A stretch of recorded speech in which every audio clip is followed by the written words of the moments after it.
समय भीष्म पितामह जी कुरुक्षेत्र में बाणसैया पर लेटे हैं। जब बाणसैया पर लेटे थे वो तो लेटते लेटते भगवान कृष्ण से प्रश्न करते हैं कि कन्हैया ये बता ये कष्ट क्यों, हमने ऐसा कौन सा कार्य किया, कर्म कर दिया, कोई अपराध किया क्या? ये जो हजार हजार बाणों की सैया मिली और एक बाण ऐसा लग रहा हो जैसे कि एक बाण में हजार बिच्छू एक बार डंक मार रहा हो, इतना कष्ट होता। कन्हैया ने थोड़ी देर में कहा कि बाबा हे भीष्म दादा, आप तो खुद ही त्रिकालज्ञ की तरह हो ना, आप तो क्या नहीं जानते, आप जरा पिछले जन्म भी तो देखो कि क्या करके आए हो। 100 जन्म तक पीछे देख लिया, कुछ भी कहीं अपराध नहीं दिखा, और जब अपराध नहीं दिखा तो भगवान कृष्ण ने कहा कि दादा एक जन्म और पीछे चले जाओ, उसको देखो क्या हो रहा है। और जैसे ही भीष्म पितामह ने एक जन्म यानी 101 जन्म वाला पीछे जब देखने लगे तो पूरा दृश्य सामने आ गया। क्या दृश्य आ रहा है? ये स्वयं राजा हैं 101 जन्म पीछे। भीष्म पितामह उस समय एक राजा है, इनकी पूरी टोली जो इनकी टुकड़ियां हैं सेना की चल रही है रास्ते में, और रास्ते में जा रही है सेनापति आकर के कहता है कि हे राजन देखो ना, एक आगे रास्ते में मरा हुआ सर्प पड़ा है। बोले ध्यान से जाके देखना, मरा हुआ नहीं होगा, अगर मरा है तो फेंक देना, लेकिन एक बार फिर भी देख लो। जब दोबारा जाकर देखता है तो बोला नहीं नहीं महाराज जिंदा पड़ा है, और ये तो विशाल है, क्या करूं, क्या आदेश है आपका? क्योंकि इसके ऊपर से जितने सेना के लोग हैं, घोड़े हैं, हाथी हैं, रथ हैं, वो सब के सब बारी बारी से चढ़ के जाएंगे तो ये तो मर जाएगा, तो क्या करूं?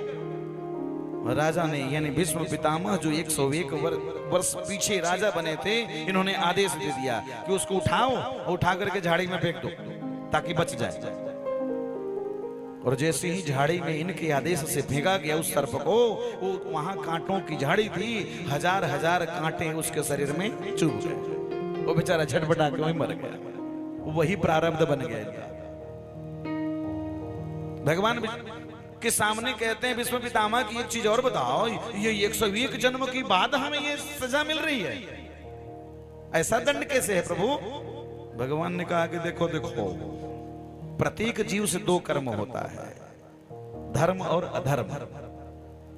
जब तक धर्म यानी जब तक पुण्य बलिष्ठ होता है तब तक पाप आक्रमण नहीं करता, और जैसे ही धर्म के अनुसार जब भोग आदि कर करके और पुण्य वाला बैलेंस खत्म होने लगता है, समाप्त होने लगता है, तो तुरंत पाप जो है उसके ऊपर भारी हो जाता है और फिर वो अपना कर्तव्य दिखाने लगता है। और वही करामात आज दिखा है।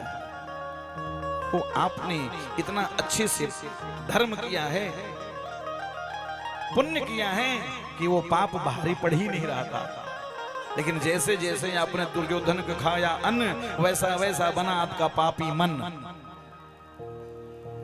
तो जब पापी मन बना आपका, धीरे धीरे पाप भारी होने लगा, पुण्य हल्का हो गया, वो बात आ गई अब जो बाकी बचा था। निवेदन आप सबसे ये है कि जब एक आदेश पर भीष्म पितामह जी को 101 जन्म पीछे वाला दंड मिल सकता है, भाई साहब हम कौन से गली के हैं?